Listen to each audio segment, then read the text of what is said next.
శ్రీ కొమరవెల్లి మల్లన్న స్వామి జ్యోతిష్యాలయం. ఎటువంటి సమస్యలకైనా కొమరవెల్లి మల్లన్న స్వామి ముందు ప్రత్యేకమైన పూజలు చేస్తున్నారు. ప్రేమించిన అమ్మాయి దూరమయ్యిందా, ప్రేమించిన అబ్బాయి దూరమయ్యాడా? అయితే వెంటనే ఈ పూజారి గారిని సంప్రదించండి. ప్రేమ సమస్యలకు ప్రత్యేకమైన ముడుపు పూజలు చేసి గడియలలోనే పరిష్కార మార్గాన్ని సూచిస్తున్నారు. ఈ గురువు గారి దగ్గర ఎంతో పెద్ద వారు సైతం పరిష్కారాలు చేయించుకుంటున్నారు.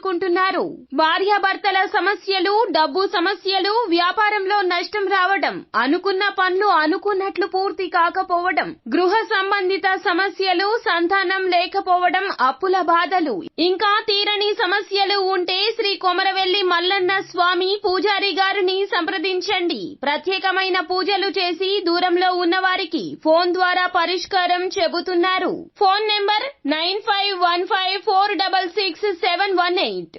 హాయ్ ఫ్రెండ్స్, అందరికీ నమస్కారం అండి. సెప్టెంబర్ మాసంలో కుంభరాశి వారి జాతకుల గోచార రీత్యా ఇటువంటి ఫలితాలే కలగబోతున్నాయి. గ్రహాల పరిస్థితుల రీత్యా ఇలాగే ఉండబోతుంది. మీరు అప్రమత్తంగా ఉండాలి అంటున్నారు పండితులు. ఏ మాత్రం అజాగ్రత్తగా నిర్లక్ష్యంగా ఉన్నా ఇక అంతే సంగతులు.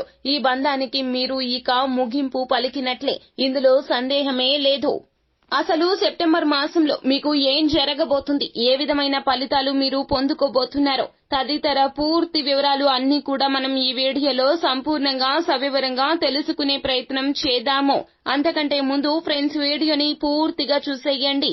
అప్పుడే మేము ఏం చెప్పబోతున్నామో మీకు పూర్తిగా అర్థమవుతుంది. వీడియో గనక మీకు నచ్చినట్లయితే గనక లైక్ చేయండి. మీ లైక్ మాకు ఎంతో సపోర్ట్ అండ్ ఎంకరేజ్మెంట్ గా ఉంటుంది. ఇక మనము ఏ మాత్రము కూడా ఆలస్యం చేయకుండా వీడియోలోకి వచ్చేద్దాము. కుంభరాశి వారి జాతకులు, మీకు అహంకారం కాస్త ఎక్కువ అయ్యే ప్రమాదం కనిపిస్తూ ఉన్నది. అలాగే మీ మాట నలుగురు వినాలి అనే తపన ఎక్కువ అవుతుంది. ఈ మాసంలో మీలో చాలా వరకు కూడా గందరగోళ పరిస్థితులు నెలకొంటాయి. మీకు ఏమీ రాదు, చేత కాదు అన్నట్లుగా ఎదుటి వారు ఎక్కువగా మాట్లాడడం జరుగుతుంది. మిమ్మల్ని అవమానిస్తారు. మీకు విమర్శలు ఎక్కువగా కానవస్తాయి. ఉద్యోగంలో అయినా వ్యాపారంలో అయినా ఇటువంటి భారీ దుర్ఘటనలు జరగబోతూ ఉన్నాయి.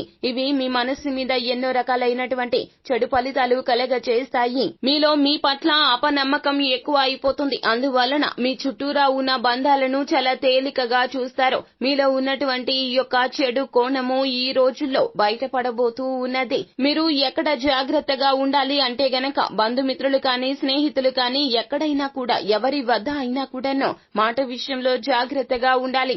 మాట చాలా వరకు కూడాను పదునుగా ఉంటుంది. మీరు తెలుసో తెలియక ఒక మాట అనేస్తే గనక ఎదుటి వారితో మీకు ఉన్నటువంటి సత్సంబంధాలు మొత్తం కూడాను పాడైపోతాయి.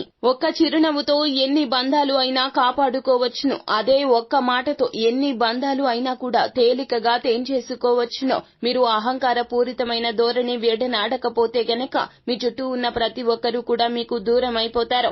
ఒంటరి అనే భావన ఎక్కువగా కలుగుతుంది. ఈ సెప్టెంబర్ మాసంలో కుంభరాశి జాతకులు ముఖ్యంగా ఈ బంధం విషయంలో జాగ్రత్త కాపాడుకోవడానికి మీరు ప్రయత్నించాలి.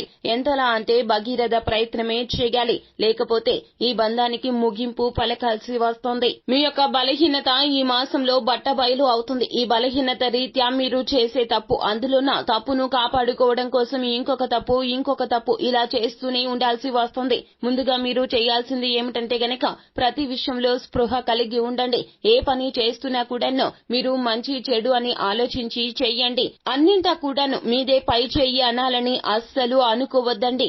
ఏది అయినా కూడాను న్యాయం అన్యాయం రెండూ ఉంటాయి. మీరు మీ యొక్క బలహీనతను కంట్రోల్ చేసుకోలేకపోతారో, నియంత్రించుకోలేకపోతారో ఈ సెప్టెంబర్ మాసంలో మీరు అవివాహితులు అయినా వివాహితులు అయినా కూడాను అక్రమ సంబంధాల వైపు మొగ్గు చూపిస్తారు. తత్ఫలితంగా ఇంట్లో, అదే విధంగా వివాహితులు అయితే గనక జీవిత భాగస్వామితో మీ యొక్క బంధం పలచన కాదండి ముగింపుకు వచ్చేస్తోంది. అవివాహితులు అయితే గనక కుటుంబంలో మీ యొక్క కన్న తల్లికి తండ్రికి మధ్యన మీకు మధ్యన చాలా దూరం పెరిగిపోతుంది. కావున ఈ విషయంలో జాగ్రత్తగా ఉండకపోతే గనక బంధాలు విచ్ఛిన్నం చేసే ప్రమాదం ఉంది. మీ స్వహస్తాలతో ఈ యొక్క స్వయంకృత అపరాధాన్ని అస్సలు చేయొద్దు. ఏది చేస్తున్నా కూడాను విచక్షణ కోల్పోవద్దండి. మీ యొక్క బలహీనత అందరి ముందర మిమ్మల్ని దోషిలాగా కూర్చోపెడుతుంది. కావున తస్మాత్ జాగ్రత్త. సెప్టెంబర్ మాసంలో గ్రహాలు నీచ స్థితిలో ఉండడం రీత్యా మీకు చాలా వరకు కూడా కూడాను ఇలాగే జరగబోతుంది. ఇటువంటి దురదృష్టకరమైన సంఘటన ఈ మాసంలోనే జరగబోతుంది. కావున మీరు జాగ్రత్తగా ఉండండి. పరమశివుని ఆరాధన చేయండి. వీలైతే దేవాలయానికి వెళ్ళండి. ఏదైనా సోమవారం తిథి నాడు పరమశివుని ఆలయానికి వెళ్ళండి. పరమశివుణ్ణి భక్తితో నమస్కరించుకొని మీ కష్టాలు చెప్పుకొని కాస్తంత ఆలయంలోనే కూర్చోండి. హనుమాన్ చాలీసా పఠన పారాయణం కానీ, ఓం నమ శివాయ అనే పంచాక్షరి మంత్రాన్ని కానీ పఠించండి. మానసిక తృప్తి కలుగుతుంది. మనోచాంచల్యం నుంచి బయటపడతారు. అంతా మంచి జరుగుతుంది. శుభం భూయాత్. సో ఫ్రెండ్స్, చూశారు కదా, ఈ వీడియో గనక మీకు నచ్చినట్లయితే గనక లైక్ చేయండి. మరిన్ని వీడియోస్ కోసం మా ఛానల్ ని సబ్స్క్రైబ్ చేసుకుని పక్కనే ఉన్న బెల్ ఐకాన్ లో ఆల్ ట్యాప్ చేయడాన్ని మాత్రం అస్సలు మీరు మర్చిపోవద్దు. Thank you.